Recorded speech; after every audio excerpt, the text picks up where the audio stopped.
नमस्कार, आप देख रहे हैं एबीपी न्यूज। आपके साथ मैं हूं अखिलेश आनंद। मोदी के 1000 दिन हमारे इस स्पेशल बुलेटिन में आपका स्वागत है। आज मोदी सरकार को 1084 दिन हो गए। आज हम आपको दिखाएंगे कि राजस्थान में जनता का मूड क्या है।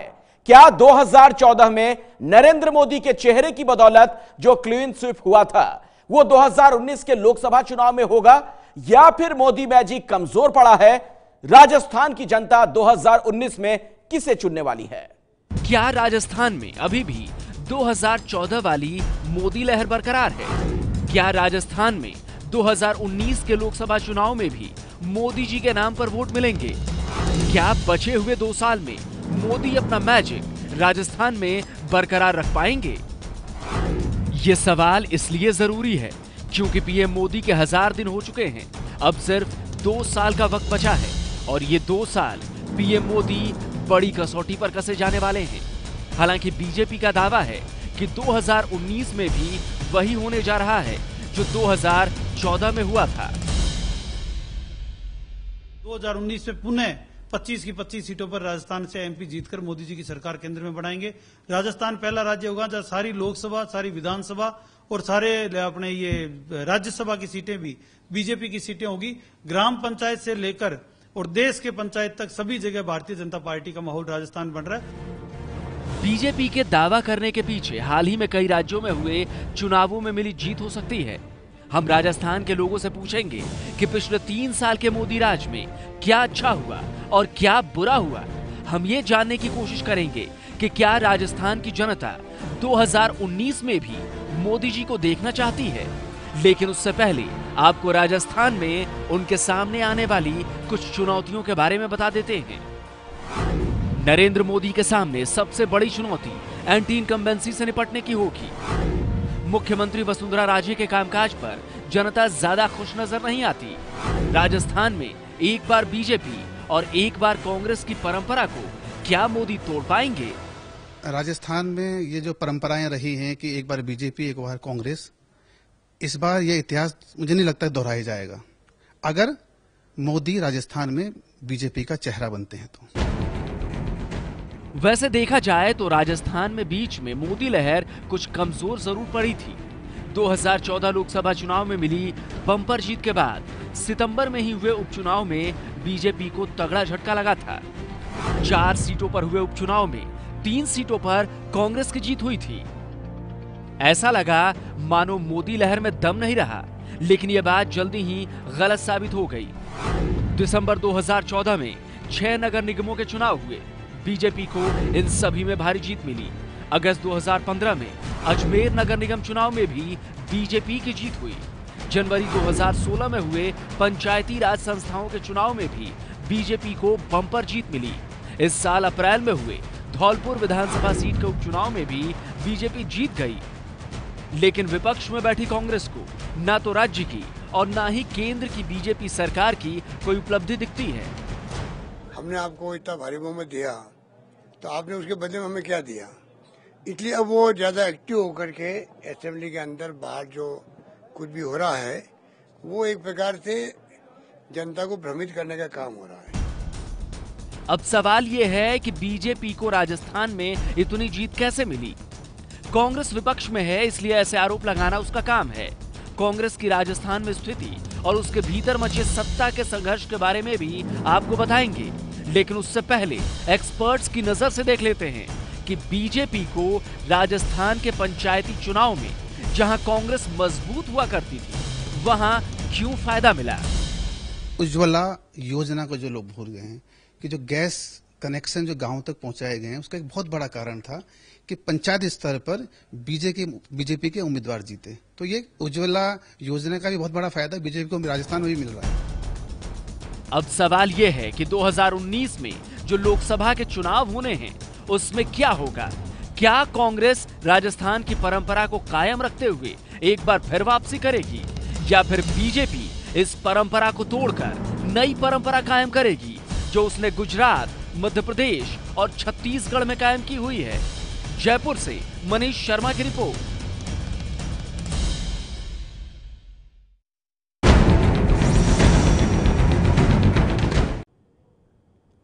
2019 लोकसभा चुनाव में अभी 2 साल बाकी है, इसलिए मोदी सरकार के सामने भी चुनौती बड़ी है।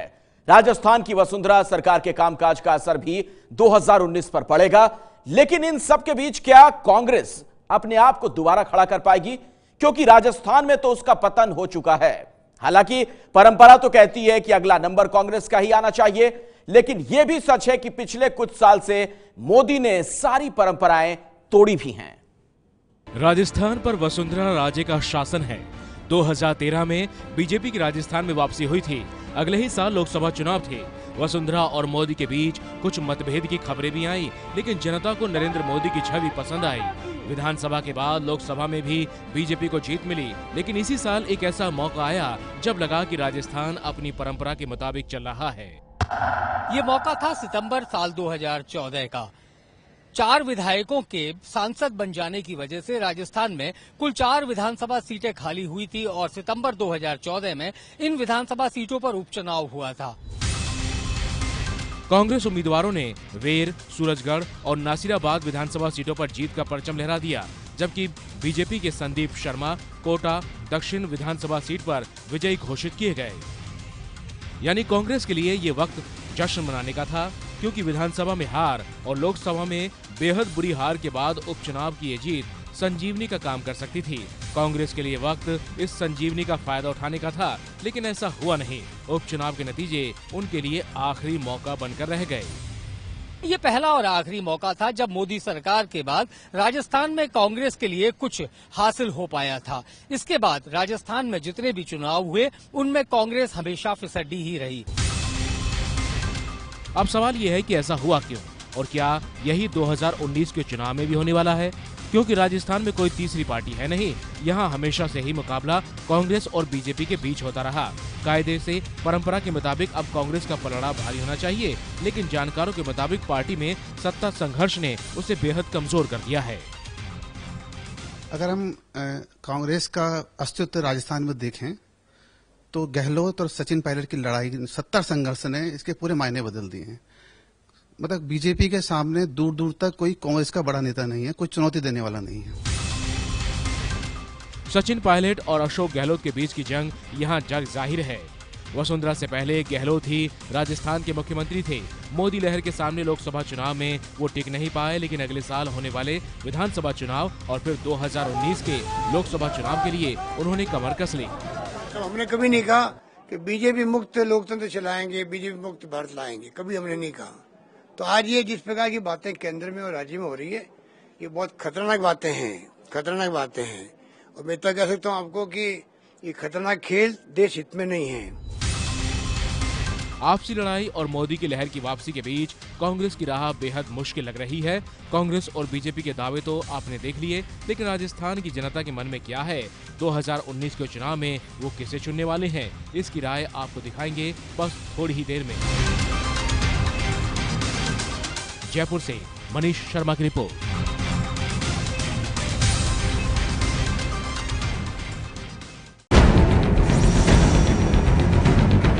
राजस्थान में अगले साल यानी 2018 में विधानसभा के चुनाव होने हैं। उसके बाद 2019 में लोकसभा चुनाव होने हैं। नरेंद्र मोदी के मैजिक की कड़ी परीक्षा होनी है। एबीपी न्यूज ने मोदी सरकार के 3 साल पूरा होने पर राजस्थान की जनता का मूड जानना चाहा है। तो आपको दिखाते हैं कि क्या राजस्थान की जनता अभी भी मोदी के नाम पर वोट देने को तैयार है या फिर 2019 में तगड़ा झटका मिलने वाला है। आज हम आपको दिखाएंगे कि राजस्थान की जनता का मूड क्या है, क्या कहती है राजस्थान की जनता मोदी पर 2019 के लोकसभा चुनाव के लिए। लेकिन उससे पहले जरा इन आंकड़ों को भी देख लीजिए। राजस्थान में लोकसभा की कुल 25 सीटें हैं। 2009 लोकसभा चुनाव में जहां बीजेपी के पास सिर्फ 4 सीटें थीं, वहीं 2014 के चुनाव में उसे 21 सीटों का फायदा हुआ। मोदी लहर में सभी 25 सीटें बीजेपी जीत गई, जबकि 2009 में कांग्रेस के पास 20 सीटें थीं। लेकिन 2014 में मोदी की आंधी ने उसे ऐसा उड़ाया कि आंकड़ा सीधे 0 पर आ गया। यानी 2014 के लोकसभा चुनाव के नतीजे ये बताने के लिए काफी हैं कि बीजेपी के कांग्रेस मुक्त भारत के दावे को राजस्थान ने कितनी खूबसूरती से पूरा किया है। लेकिन सवाल ये है कि क्या राजस्थान में प्रचंड कामयाबी का ये सिलसिला 2019 के लोकसभा चुनाव में भी जारी रहेगा? इसी सवाल के जवाब के लिए हमने जयपुर के कुछ लोगों से बात की। सुनील कुमार शर्मा पेशे से बिल्डर हैं, रियल एस्टेट का कारोबार है। लोकसभा और स्थानीय निकाय के चुनाव में बीजेपी को वोट दिया था। सुनील मानते हैं कि आर्थिक मोर्चे पर चुनौती है, लेकिन आगे भी वो मोदी के नाम पर ही वोट देंगे। आर्थिक स्थिति, जैसे मैं एक व्यापारी हूँ, मुझे व्यापार करना आता है, लेकिन मतलब आर्थिक स्थिति को देखते हुए भी अभी डावाडोल है स्थिति, लेकिन उसके बाद भी देश के भविष्य को लगते हुए मैं कहूंगा मैं मोदी जी के साथ ही जाऊंगा। लेकिन जब हम आगे बढ़े, दूसरे लोगों से बात की, तो कुछ ऐसे भी मिले जो बीजेपी से नाराज हैं। अर्जुन लाल दवाई दुकानदार हैं। पिछले कई चुनाव से वो बीजेपी को वोट देते आए हैं। पिछले लोकसभा में मोदी के नाम पर वोट दिया था, लेकिन 2019 में गलती दोहराना नहीं चाहते। आज की तारीख में इलेक्शन होंगे तो मैं तो अपने निर्णय पे सोचूंगा कि मैंने गलत निर्णय लिया था, और मोदी जी को वोट नहीं देंगे। आज की तारीख में तो नहीं देना चाहूंगा, क्योंकि जो मुझे लगे कि उम्मीदें थी कि अच्छे दिन आएंगे। गुरप्रीत सिंह ऑटो ड्राइवर हैं। मोदी जी के बातों और भाषणों से बेहद प्रभावित थे, इसलिए उन्हें वोट दिया। लेकिन 3 साल बाद ये नाराज दिख रहे हैं। एक तो नोटबंदी करवाई, दूसरा महंगाई अंधाधुंध करवाई, फिर धंधा ठप करवा दिया, और ना तो कोई आगे का स्कोप दिखाया। तो इस हिसाब से हमारा मन क्या है, इनसे थोड़ा उठता जा रहा है। जयपुर में लोगों की राय जानने के बाद अब हम आपको लेकर चलते हैं राजस्थान के एक और बड़े शहर कोटा। यहाँ पर हमने बात की हाउसवाइफ विनीता शर्मा से। 2014 में इन्होंने मोदी के नाम पर वोट दिया था। हालांकि महंगाई के मुद्दे पर वो थोड़ी नाखुश हैं, लेकिन अभी भी इन्हें मोदी जी पर पूरा भरोसा है। मोदी जी पर अटूट विश्वास। लेकिन फिर भी एक बात ये बोलना चाहूँगी मैं, एक गृहिणी की उससे, कि थोड़ी महंगाई में कमी हो, हमारा बजट गड़बड़ा जाता है, बहुत दिक्कतें आती हैं। मनोज खंडेलवाल शुरुआत में कांग्रेसी थे। 2014 में गुजरात मॉडल से प्रभावित होकर मोदी के रंग में रंग गए, लेकिन फिलहाल सरकार की वादा खिलाफी से नाराजगी है। हम मोदी जी से चाहते हैं जो उन्होंने वादे किए 3 साल तक नहीं निभाए, आगे अगर निभाते हैं तो हम मोदी जी को तो वोट दे पाएंगे, पर राजस्थान में तो उनको कुछ करना ही पड़ेगा। अब हम आपको लेकर चलते हैं झालावाड़। राजनीतिक नजरिए से बेहद महत्वपूर्ण इलाका है, क्योंकि ये राजस्थान की मुख्यमंत्री वसुंधरा राजे का निर्वाचन क्षेत्र है। इसलिए हमने बात की अपूर्वा से। महिला सुरक्षा पर मोदी जी के वादों के बाद अपूर्वा ने 2014 में उन्हें वोट दिया, लेकिन राजस्थान में महिला सुरक्षा और नौकरियों को लेकर वो नाराज हैं। मेरे को भी जॉब का कोई अवसर नहीं मिल पा रहा है, क्योंकि आरपीएससी की भर्तियों में बार बार या तो रोक लग जाती है, या फिर घोटाले हो जाते हैं, या फिर पेपर आउट हो जाते हैं। इसके अलावा महिलाओं की सुरक्षा के लिए भी उन्होंने कोई कड़े कदम नहीं उठाए हैं। शानू फुटपाथ पर चाय की दुकान लगाते हैं। पीएम मोदी के नोटबंदी के फैसले को वो अच्छा मानते हैं, इसलिए 2019 में भी उन्होंने मोदी को ही वोट देने का फैसला किया है। तुरंत प्रभाव से तुरंत डिसीजन लेने की क्षमता इनकी बहुत अच्छी है, जो हम आम आदमी को ये अच्छी लगी, और इनके कार्य भी अच्छे हैं। इन्होंने कई बड़े बड़े फैसले ऐसे लिए हैं जिससे जनता को भी फायदा हुआ है। लोकेश लैब टेक्नीशियन हैं। 2014 में मोदी जी को वोट दिया था। 2019 में भी उन्हें ही वोट देने का इरादा है, क्योंकि इनके मुताबिक मोदी देश के बारे में सोचते हैं।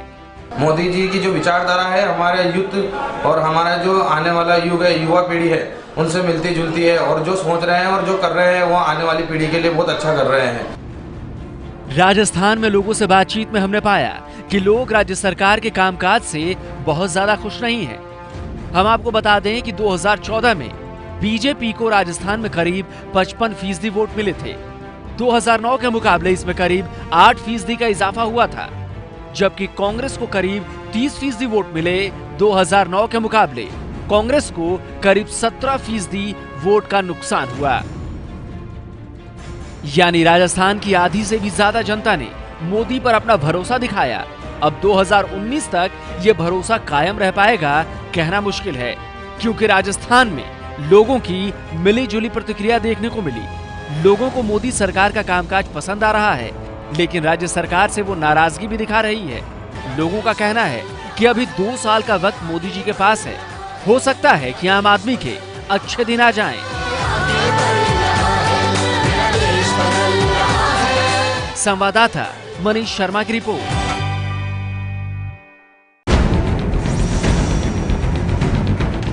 ये है एबीपी न्यूज, आपको रखे आगे।